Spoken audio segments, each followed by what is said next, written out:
sakit itu seperti apa? Mungkin sudah berapa lama ibu?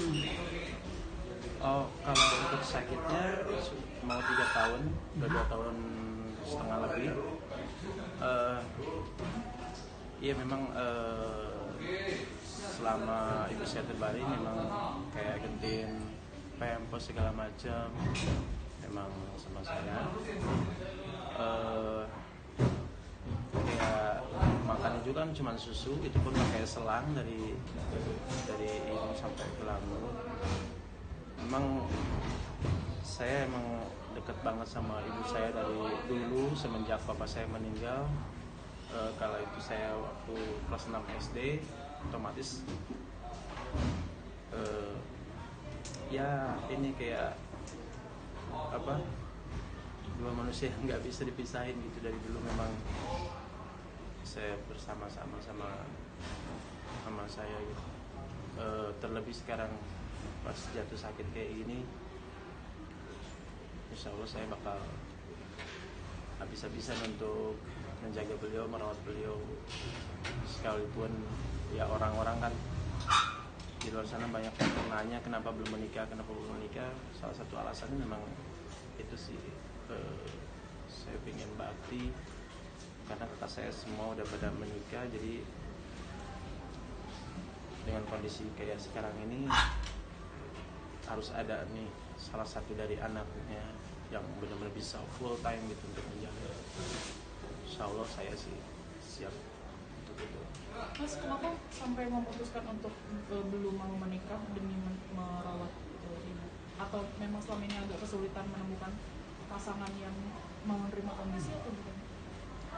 Sebenarnya nggak pas sekarang lagi terbaring sakit, jauh dari sebelum itu saya memang selalu memikirkan itu. Jadi kalau nanti saya dapat pasangan tuh saya berharap mudah-mudahan pasangan saya itu nggak cuma sayang sama saya aja, tapi sayang sama ibu saya.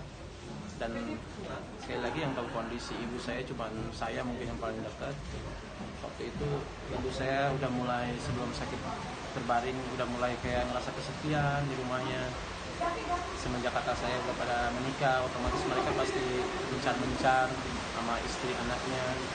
Jadi di rumah tinggal berdua, beliau kayak ngerasa sedih gitu, sepi ya. Tiba-tiba beliau ngomong, mungkin ntar kalau Teguh udah nikah juga mama pasti ditinggalin gitu ya, pasti sama istri tunggu nanti gitu.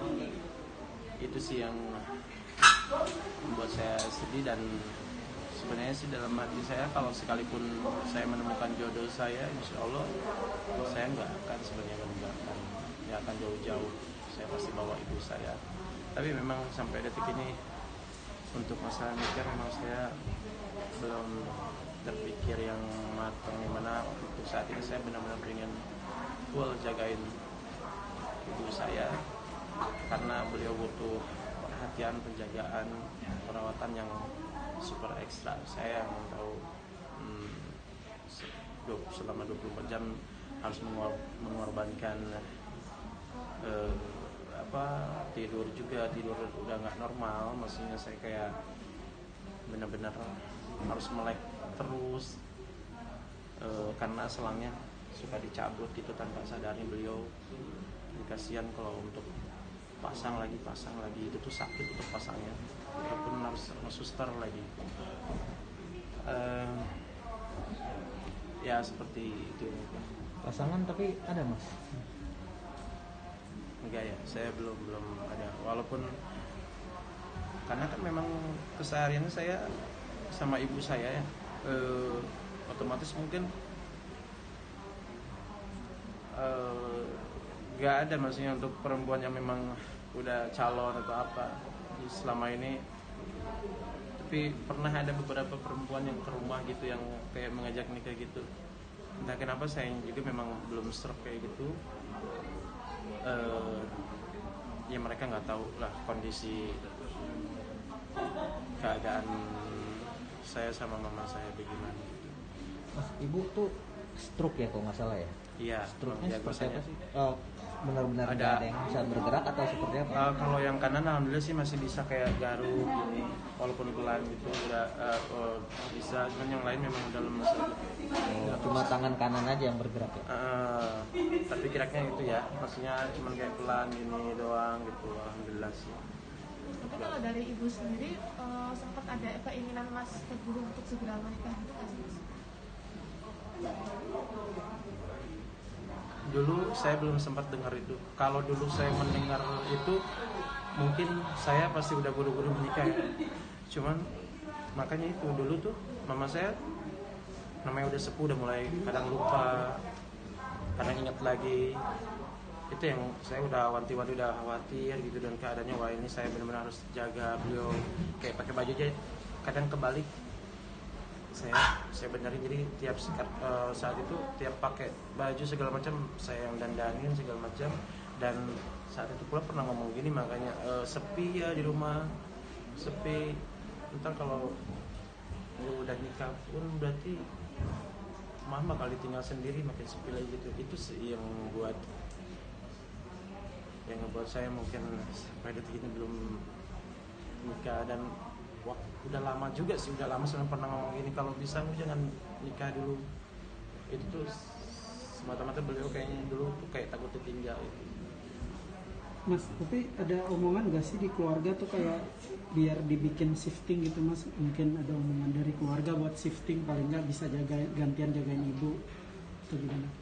Enggak sih, karena pada dasarnya memang semua itu memang saya dengan ikhlas. Biarlah ini udah bagian saya gitu. Karena saya juga coba mengerti kakak-kakak saya udah menikah, udah punya anak. Biarlah mereka tenang dengan ya kerja, karena mereka juga kadang mensupport untuk kayak beli perlengkapan gitu, karena itu bukan biaya murah ya. Kadang-kadang saya juga dibantu gitu, mereka beli sesuatu apa buat perlengkapan ibu saya, entah itu dari biaya perobatan. Jadi walaupun memang kalau untuk habis-habisannya sih biar saya aja dah, karena saya kan belum ada istri. Jadi ya seperti itu. Kecuali kalau kayak saya pergi sehari 2 hari, itu mungkin saya masih bisa kayak nitipin ke kakak, kayak sekarang ini saya nitipin kakak sama istrinya gitu. Mas, kalau support dari teman-teman musisi atau teman-teman band sendiri gimana Mas? Mereka alhamdulillah mereka sih mereka tidak terlalu banyak bicara. Kalau untuk anak-anak Vagator sendiri, mereka mungkin cukup tahu, mereka tahu banget, tahu persis gimana saya dekatnya sama ibu saya. Sesekali mereka kadang entah kasihan, bukan kasihan saya capek ngerawat ibu saya, bukan ya, tapi kayak entah itu salut atau apa, lu ngorbanin sampai belum menikah tuh bukanlah semata-mata lu pengen bakti sama ibu lu, kayak gitu loh kurang lebihnya. Mungkin Ke support moral gitu kali ya Mas ya, teman-teman. Mas, untuk pengobatan sejauh ini udah apa aja sih Mas upayanya?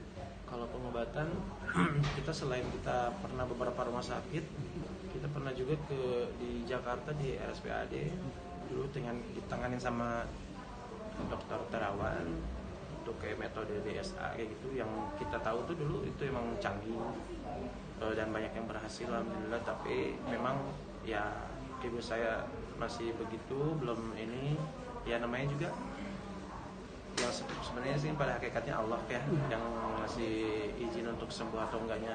Kita sebagai manusia cuma bisa berikhtiar aja. Yang pasti kita udah coba ikhtiar untuk itu sebisa kita, dan kayak pengobatan alternatif lainnya, kayak entah itu fisioterapi, mendatangkan ke rumah, udah berbagai macam. Udah untuk saat ini sih jujur saya berhenti dulu untuk itu, kayak obat-obatan enggak dulu, stop dulu, karena mengingat kondisinya ya yang memang badannya nggak seperti dulu, udah mulai mengurus lagi. Jadi hanya ini aja, mungkin kayak ada suster kadang rutin ke rumah sambil pasang selang baru, itu ngecek kayak tensi darahnya, terus detak apalah segala macam itu, terus kadang cek lab, diambil darah, itu yang ke rumah gitu. Tapi progres gimana Mas sejauh ini ibu? progres, kalau masalah progres secara medis sih dulu kan harusnya yang proses DSA itu 1 bulan setelah itu harusnya kita ke sana lagi. Berhubung kita kan, aku kan di Sukabumi ya, nggak tega untuk bawa jalan ke Jakartanya, perjalanan jauh. Dulu aja pakai ambulan itu repot, untuk ibunya kasihan. Jadi kita nggak tahu sebenarnya apakah memang ada penyumbatan baru atau sudah memang sembuh. Dulu kan dinyatakan memang udah ngalir lagi, setelah proses itu udah yang tersebutnya udah ngalir lagi, tapi setelah 1 bulan dari itu harusnya memang kita ini lagi, tapi memang enggak, karena ya itu untuk bawanya. Oke.